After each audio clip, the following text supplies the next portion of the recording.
एक बार की बात है। जापान में एक बहुत ही प्रसिद्ध बौद्ध भिक्षु हुए जिनका नाम था रिझाई।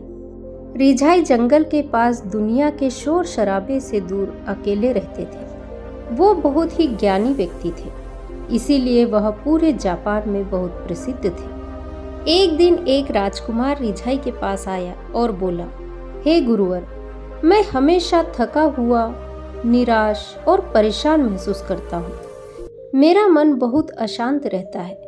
हालांकि मेरे पास सब कुछ है, दौलत, शोहरत, सुख सुविधा, जो हर व्यक्ति चाहता है या पाने की इच्छा करता है, लेकिन फिर भी मेरे अंदर इतनी अशांति और चिंता क्यों है? रिझाई ने कहा, इस प्रश्न का उत्तर तुम जानते हो, बस तुमने कभी उसकी तलाश नहीं की। रिझाई आगे कहते हैं, मैं एक तुम पर प्रयोग करना चाहता हूँ, क्या तुम करना चाहोगे?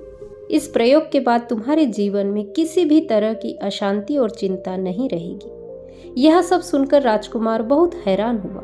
उसने रिझाई से कहा, बताइए मुझे करना क्या है? अपने मन की शांति के लिए मैं कुछ भी करने को तैयार हूँ। भिक्षु रिझाई ने एकदम शांत स्वर में उत्तर दिया, अगले 10 दिनों तक तुम मेरे आश्रम में रहोगे और एक सामान्य व्यक्ति की तरह अपना जीवन व्यतीत करोगे, और इन 10 दिनों तक तुम एकांत में अकेले मौन बैठे रहोगे। जितना हो सके कम बोलोगे। राजकुमार भिक्षु की बात से सहमत हो गया। पहले दिन राजकुमार को लगा कि उसका मन सामान्य से अधिक अशांत और विचलित है। उसके मन में तरह तरह के प्रश्न उठ रहे थे और वह आम लोगों की तरह जीवन जीने में असहज महसूस कर रहा था। उसके अंदर से बोलने की प्रबल इच्छा उठ रही थी, लेकिन वह मौन रहा। उसके मुंह से कुछ नहीं निकला, एक शब्द भी नहीं। वह चुपचाप बैठा रहा। लेकिन रात होते होते उसे अंदर ही अंदर शांति का अनुभव होने लगा। उसके लिए यह अनुभव अजीब था।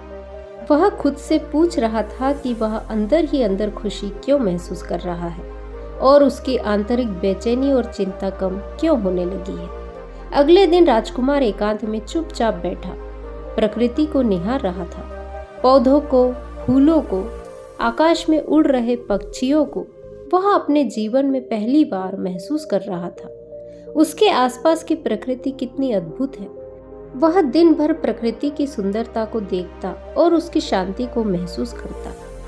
इस तरह से एक हफ्ता बीत गया और अब तक उसके मन की सारी बेचैनी, सारी हलचल, सारी उथल पुथल और सारा तनाव एकदम गायब हो गया था। 8वें दिन की सुबह राजकुमार फिर से एकांत में बैठ गया और कुछ ही मिनट में उसकी आंखें अपने आप बंद हो गई और वह गहरे ध्यान में चला गया।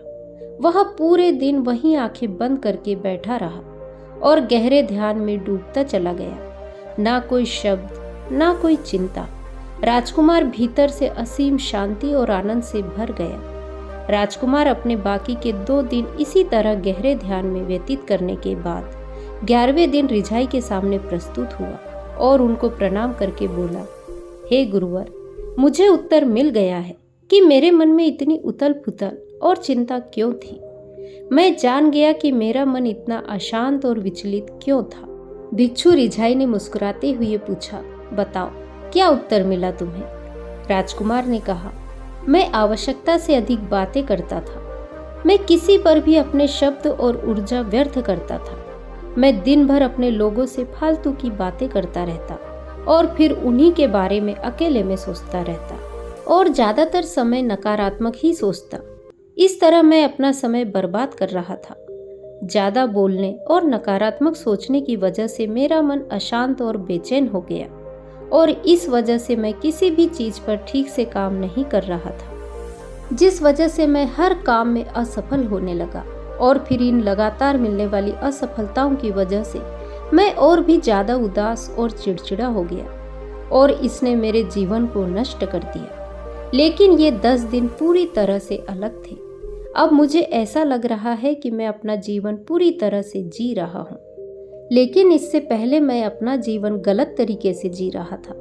और मैंने यह भी सीखा कि हमें सिर्फ ध्यान करने की जरूरत नहीं है। ध्यान अपने आप होता है जब हम स्थिर, शांत और मौन होते हैं। ध्यान के पिछले कुछ दिनों के दौरान मैंने जो पहली चीज सीखी वह यह है कि मनुष्य के जीवन की सबसे महत्वपूर्ण घटना स्वयं को जानना है। भिक्षु रिझाई ने कहा, सिर्फ तुम ही नहीं, दुनिया में ज्यादातर लोग जरूरत से ज्यादा बोलते हैं। आज भी लोग ज्यादातर समय केवल एक दूसरे को नीचा दिखाने के लिए ही बोलते हैं। कुछ लोग ना चाहते हुए भी बातें करते हैं और अपना जीवन बर्बाद कर लेते हैं।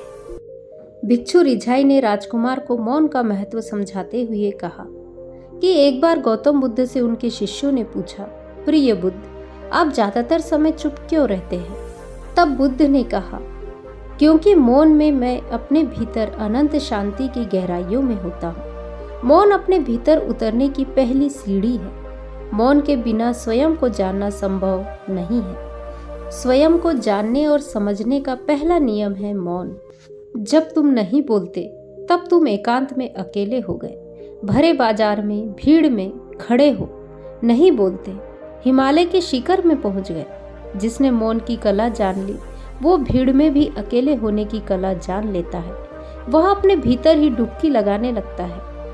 जब तुम आंतरिक मौन की पराकाष्ठा तक पहुंच जाओगे तब तुम पाओगे कि बोलने से भी तुम्हारा मन खंडित नहीं होता, वह बना ही रहता है।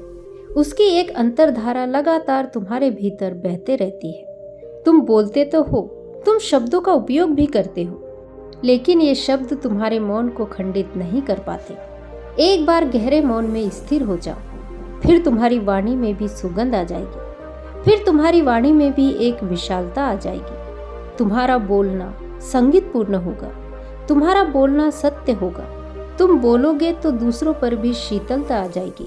जैसे ही तुम अंदर से चुप होते हो, तुम इतने शक्तिशाली होने लगते हो कि तुम्हारे ऊपर किसी भी नकारात्मक परिस्थिति का कोई प्रभाव नहीं पड़ता और तुम अपना जीवन आनंद और मस्ती के साथ जीते हो। इतना कहकर भिक्षु रिझाई ने अपनी बात खत्म की और राजकुमार ने उन्हें धन्यवाद दिया और अपने महल वापस लौट गया। तो दोस्तों, आज की कहानी यदि आपको पसंद आई हो तो वीडियो को लाइक, शेयर, कमेंट करें और मेरे चैनल को सब्सक्राइब करें। नमो बुद्धाय।